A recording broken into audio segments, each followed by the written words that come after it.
and welcome to Traditional Painting the Digital Way. This is where I use digital painting apps to teach traditional painting techniques. This is part 2 of my teddy bear and charcoal series, and in this video we're going to go ahead and finish adding the details to the teddy bear. If you want to follow along traditionally, check out part 1 in this series where I have a list of all the charcoal materials and paper that I use.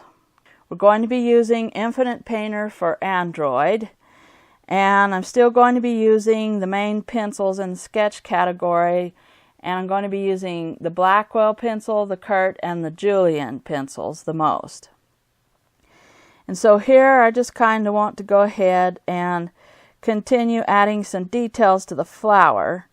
And I'm going to add a little bit of the petals with some of the white charcoal pencil. And you just pick your Blackwell pencil and then pick the color white when you're following along in Infinite Painter. And if you're following along traditionally, I usually use General's white charcoal pencil, and Derwent also has come up with a charcoal pencil as well that's white. And then I'm just kind of using a black pencil to make the petals of the flower. And you just kind of want to keep these soft. You don't want these to be real dark or black. Just kind of keep a soft edge there. And then here I'm just kind of blending them in a little bit together. And if you're following along traditionally, you'll want to use your blending stomp or your finger, but probably a really thin blending stomp would work the best. And then I'm just kind of working on his muzzle a little bit here, blending it in.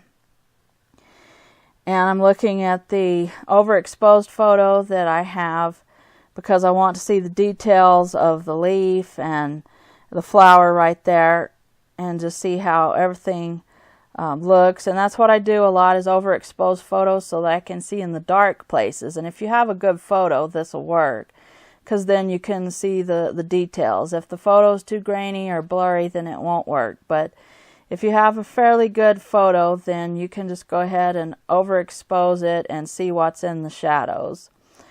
And so I'm just working on the leaves right here and adding a little bit of a jagged edge with a charcoal pencil. Again, use your Blackwell pencil for this if you're following along in Infinite Painter. And then smudge. Each time you add a pencil line down, then take your blending stomp or hit the blending tool and smudge, because we want soft edges. And that's just my style of charcoal painting, is that it's more like a painting, more like maybe an oil painting. I always want soft edges on these. And when you do this, it almost makes it look like a black and white photo. In fact, I've had people mistake my charcoal paintings for photos before. So you can get some really good detail just doing this, and it just makes it look really natural. And then I'm just kind of working on the bandana, and then I'm taking the white pencil and adding a little bit of highlight on the edge. And mainly what I'm going to save the white pencil for are the final highlights. You want to use the eraser mostly for all the other highlights and erasing out for medium tones and things like that. But you want to go ahead and add your final highlights with a little bit of the white charcoal pencil.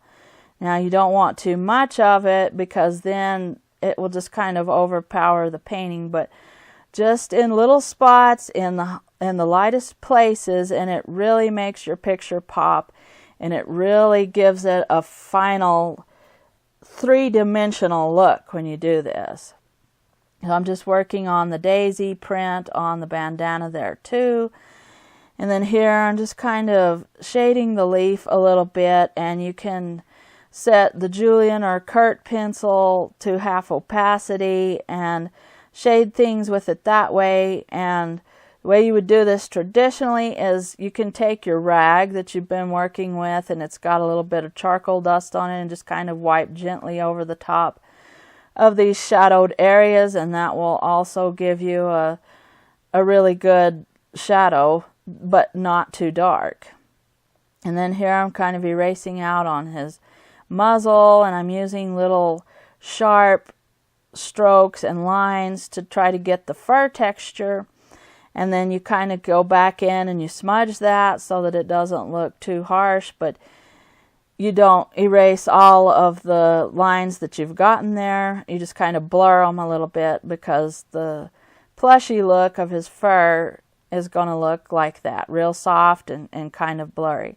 And then I'm just kind of working on the shape of his head again with a charcoal pencil, the Blackwell pencil, and I'm refining his ears, and I'm making sure that it's not a solid black line. We kind of want it to look jagged.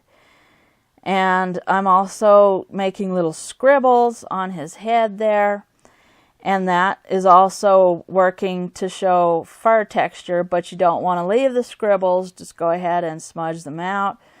And again, use the smudge tool set on Blackwell pencil, and if you're following along traditionally, use your blending stomp or your rag even. And that just kind of gives it the fur texture that we're looking for. And then you want to go ahead and just keep on erasing it out. Use your eraser stick or your typewriter eraser pencil. And if you want to go ahead and just kind of give it a sort of a rough look here too along the edges, and just go ahead and work on the ears that way, and keep the edges of the ears kind of jagged looking too, sort of erase out maybe a little bit of the lines and just give it sort of that soft look. You want to do this on the arms, the paws as well here. And so I'm just kind of erasing out along the edges of his arms and then drawing them back in with the Blackwell pencil and just trying to get a little bit of the shadowed look under his arms too.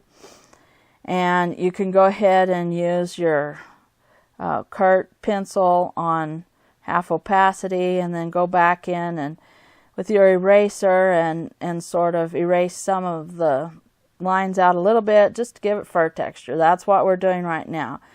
And it takes a little while to do the fur texture. You just kind of have to do little rough strokes and lines and just go back and forth additively and subtractively. Erase out some lines and put in some lines, and then take your blending stomp and just go back over it and smudge them in and make it look soft again.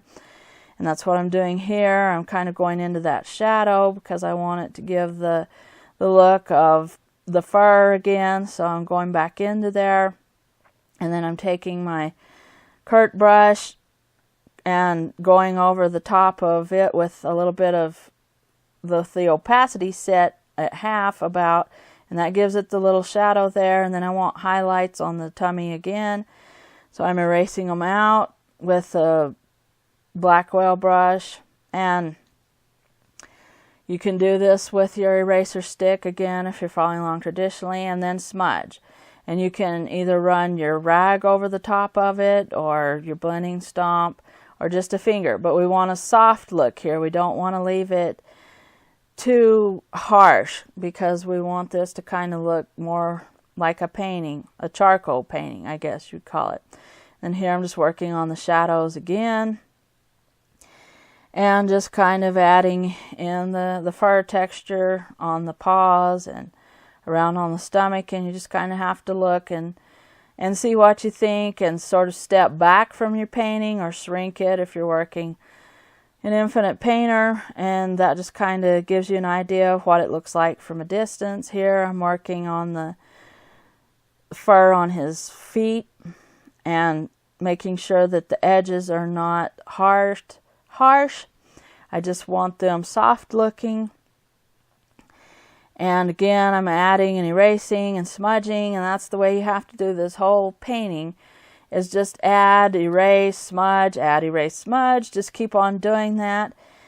And then adding final little highlights with your white charcoal pencil. So you want to just go ahead and work on the foot, and we'll add the grass later towards the end and pull it up, and that will sort of settle him down and make him look like he's on something and not floating exactly. And so we'll just add that later on, because right now to add it would mess up the feet. So we want to go ahead and just work on getting the shadows and the highlights on his feet first, and then we'll go ahead and work on the foreground grass. And so I'm just working more on the shadows and using either the Kurt or the Julian brush on half opacity. And like I said before, just use your rag if you want to make little soft shadows. And then here I want to add a little bit more of some highlights to the edge of the feet. And so you want to make little rough shapes on the edge of the feet and little rough strokes. And you want to use your white charcoal pencil for this. And these are kind of going to be the final highlights on the bear. And so this is the end of part 2 of my teddy bear and charcoal series. And in part 3, we're going to finish the final details on the bear. And we're also going to go ahead and pull up the grass in front of him and finish the background. So if you want to see part 3, just hit that subscribe button. Thanks everybody for watching. Thank you so much for your support. If you have any questions, just leave them in the comments down below, and I will catch you later.